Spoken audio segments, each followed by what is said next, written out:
Good morning students. Economics में बेटा हम लोगों ने मैक्रो इकोनॉमिक्स स्टार्ट किया था और उसमें हमने जो पहला चैप्टर पढ़ा था तो उसमें हमने बेटा दो टॉपिक पढ़े। पहला what is macro economics and second one is what is the difference between micro and macro economics. आज बेटा हम लोग उससे आगे अपना चैप्टर स्टार्ट करेंगे। तो पहला जो पॉइंट है बेटा that is scope of macroeconomics. Scope of macro economics में बेटा सबसे पहला जो पॉइंट है that is estimation of national income.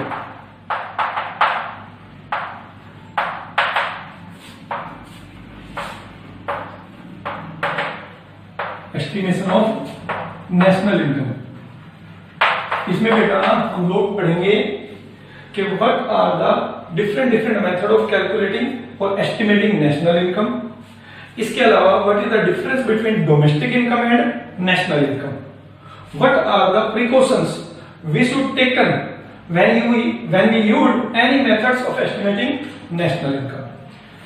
Next one जो है बेटा that is theory of employment.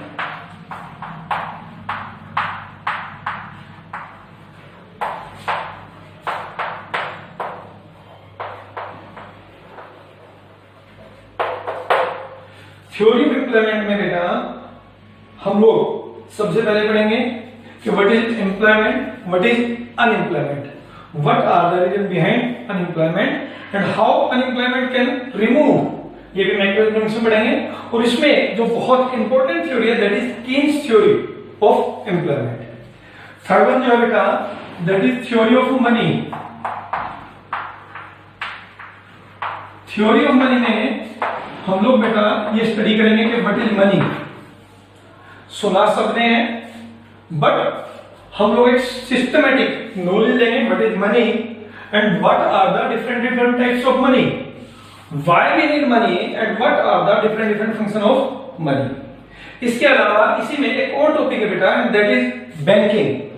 Banking में हम लोग पढ़ेंगे बेटा what is the difference between commercial bank and central bank. How an economy increase money supply through commercial banks? What is the role of commercial banks? What are the function of commercial banks? And what is the function of central bank? How central bank regulate the money supply in the economy? वो सब हमें इसी में study करना है। इसके बाद बेटा theory of general price level. Theory of general price level. Theory of general price level में we have to achieve the direction of general price level if there is a situation of inflation और deflation, how this situation can remove we will study in macro economics. कि बेटा अगर कीमतें बढ़ रही हैं एक नॉर्मल जनरल प्राइस लेवल से ज्यादा अगर कीमतें हो रही हैं तो उस कीमत को हम लोग कैसे कंट्रोल करेंगे वो भी मैक्रो इकोनॉमिक्स में पढ़ा जाएगा and that is theory of general price. इसके बाद बेटा next one is role of government और government budget. Role of government और गवर्नमेंट बजट, इसमें हमारा एक पूरा चैप्टर बेटा दैट इज बजट। सबसे पहले इसमें हम ये स्टडी करेंगे कि बेटा बजट होता क्या है और what is the importance of budget. Through budget, how government regulate the economy if there is a situation of recession or there is a situation of inflation. How government can control or regulate that kind of situation through their budgetary policy. तो उसको कहेंगे role of government budget. और ये भी बेटा हम लोग macro economics में पढ़ेंगे। And last but not the least that is rate of exchange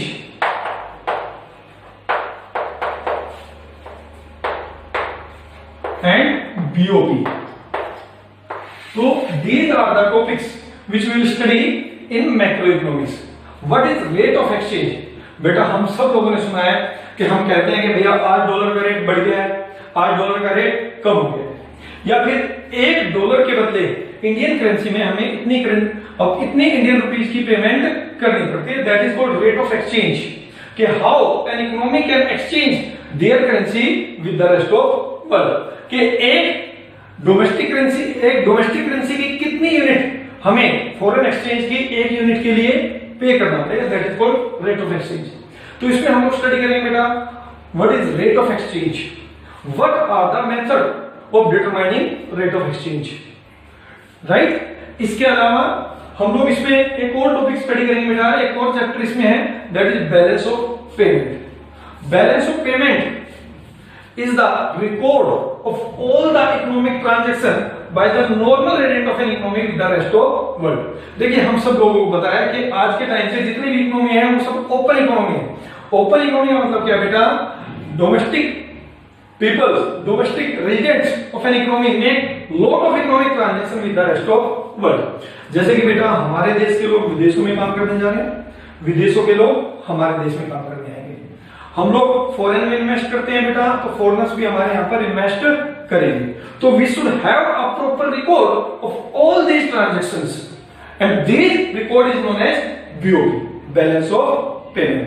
तो बेटा ये सब इसका स्कोप है, मैक्रो इकोनॉमिक्स में हम ये सारे टॉपिक्स स्टडी करेंगे और आई होप कि आप लोगों को बहुत कुछ सीखने को मिलेगा। इसके बाद बेटा इसमें आता है significance, significance of the macro economics. तो इसमें सबसे पहले हमें इसमें क्या स्टडी करना होता है, देखिए मैक्रो इकोनॉमिक्स में हमें मेन जो पर्पज है मैक्रो इकोनॉमिक्स का वो यही है, पहला कि हाउ एन इकोनॉमी ऑपरेट, कि एक इकोनॉमी काम कैसे करती है, कि एक इकोनॉमी चलाने के लिए एक इकोनॉमी में हमें नेशनल इनकम निकालना है तो हम वो कैसे कैलकुलेट करेंगे, उस इकोनॉमी में कोई रिसेशन या इकोनॉमिक इंस्टेबिलिटी है तो उसको हम कैसे कंट्रोल करेंगे। तो मैक्रो इकोनॉमिक्स का जो मेन सिग्निफिकेंस है वो यही है। उसमें हमें दो ही चीजें सीखनी है बेटा मेनली, पहला कि how an economy operate and second one is how to regulate an economy in situation of instability, कि if there is a instability in the economy how we can regulate that economy so that we can maximise our social welfare. क्योंकि macro level पे अगर आप बात करते हो तो from economic point of view हमारा जो मेन पर्पज है वो बेटा सोशल वेलफेयर को मैक्सिमाइज करना है। तो मैक्रो इकोनॉमिक्स की जो समरी है वी कैन से कि मैक्रो इकोनॉमिक्स में हमें केवल मेन पर्पस जो है वो दो ही चीजें है, पहला हमें ये समझना है कि हाउ एन इकोनॉमी ऑपरेट, कि how an economy operate, second how an economy regulate so that we can maximise our social welfare. इसके बाद बेटा सिग्निफिकेंस में पहला पॉइंट है कि through macro economics we will get to know about the descriptions of the economy, descriptions of the economy.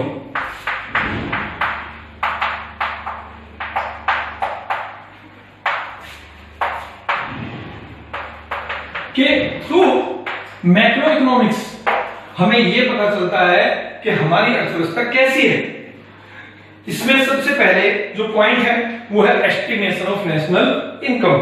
तो description में बेटा पहला point estimation of national income, कि इससे हमें मैक्रो इकोनॉमिक्स से हमें यह पता चलता है कि how to estimate national income, what are the different methods of national income and how the different sector of the economy interdependent each other। different sector में बेटा जैसे फर्म सेक्टर है, हाउस होल्ड सेक्टर है। Firm sector दो sector which produce goods and services, household sector who consume goods and services to satisfy their wants, how these are interdependent each other। ये सब हम लोग इसी में स्टडी करते हैं बेटा। दूसरा है स्टडी ऑफ अनएम्प्लॉयमेंट, ये डिस्क्रिप्शंस ऑफ इकोनॉमी में है, स्टडी ऑफ अनएम्प्लॉयमेंट, कि what is unemployment, what are the reason behind unemployment and what are the methods or what are the suggestions through which we can remove unemployment। तो ये economy के बारे में पता चलता है, what are the status of unemployment in the economy। इसके बाद इसमें जो तीसरा पॉइंट है बेटा वो है गवर्नमेंट बजट, जिसके बारे में मैंने अभी थोड़ी देर पहले बताया था। Through government budget government try to regulate the economy, government try to regulate the economy if there is a situation of instability. जैसे अभी बेटा आपको एक लेटेस्ट एग्जांपल देता हूं कि अभी इकोनॉमी में किस तरीके की सिचुएशंस है, अभी रिसेशन चल रहा है ड्यू टू लॉकडाउन, क्योंकि प्रोडक्शन जो प्रोसेस है वो पूरी तरह से शट डाउन है, केवल एसेंशियल्स को छोड़ के सारी वस्तुओं का उत्पादन बंद हो रखा है। तो इसकी वजह से आने वाले समय में अर्थव्यवस्था में मंदी आएगी, that is called recession, that is called recession. तो अब गवर्नमेंट जो नेक्स्ट बजट प्लान करेगी तो उस बजट में गवर्नमेंट का मेन फोकस क्या होना चाहिए?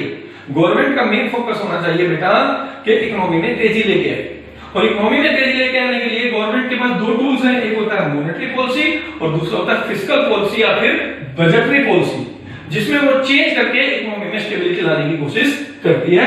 This is how government budget is a significant components for the economy, because through government budget instruments government can make stability in the economy.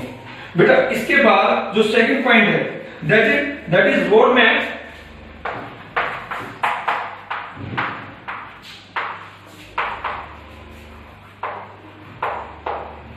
of growth and development, roadmap of growth and development. In macroeconomics, it provide roadmap for the growth and development of the economy. कि how we can develop our economy, macroeconomics आपको इसमें भी help करती है। और बेटा third point है economic stability, जिसके बारे में मैंने अभी बात की। Economic stability if there is a instability in there is a instability in economy, then macroeconomics teach us how we can regulate, how we can create stability in the economy। फिर आता है बेटा बीओपी स्टेटस। बीओपी स्टेटस में वही है performance of BOP, balance of payment, जिसके बारे में अभी हमने बात की। बीओपी स्टेटस आपको क्या बताता है? बीओपी स्टेटस ये बताएगा आपको कि during a period of time हमारे देश के जो नॉर्मल रेजिडेंट है उन्होंने रेस्ट ऑफ वर्ल्ड के साथ कितने इकोनॉमिक ट्रांजैक्शन की।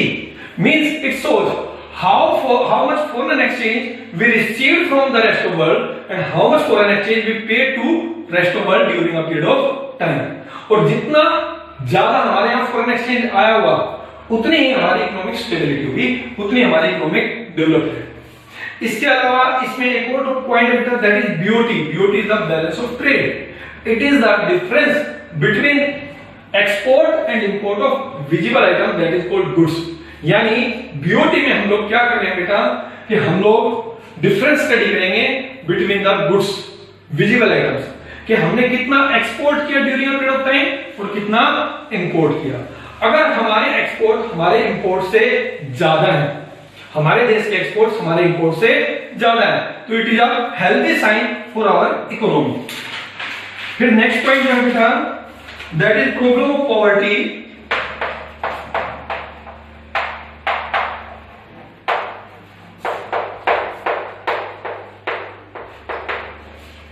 And environmental pollutions।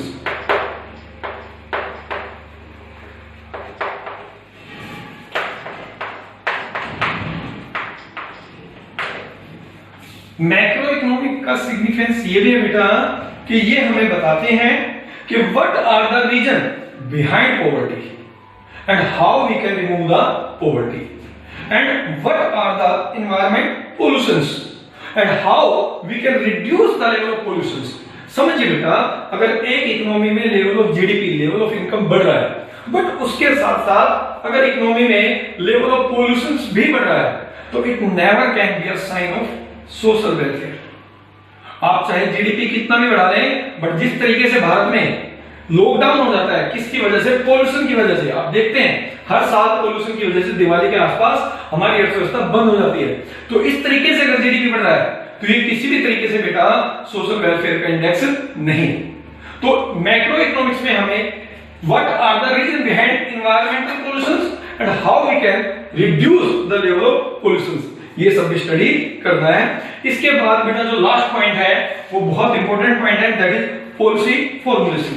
Policy formulation में बेटा हम लोग क्या करते हैं, देखिए मैक्रो इकोनॉमिक्स से जो हमें इंफॉर्मेशन मिलती है उसी के बेस पर गवर्नमेंट जो है अपनी पॉलिसी को फॉर्मुलेट करती है and government try to reduce the instability in the economy on the basis of information gathered from the macro economics, right. तो these are all about the beta about the significance and the scope of macroeconomics. Thank you.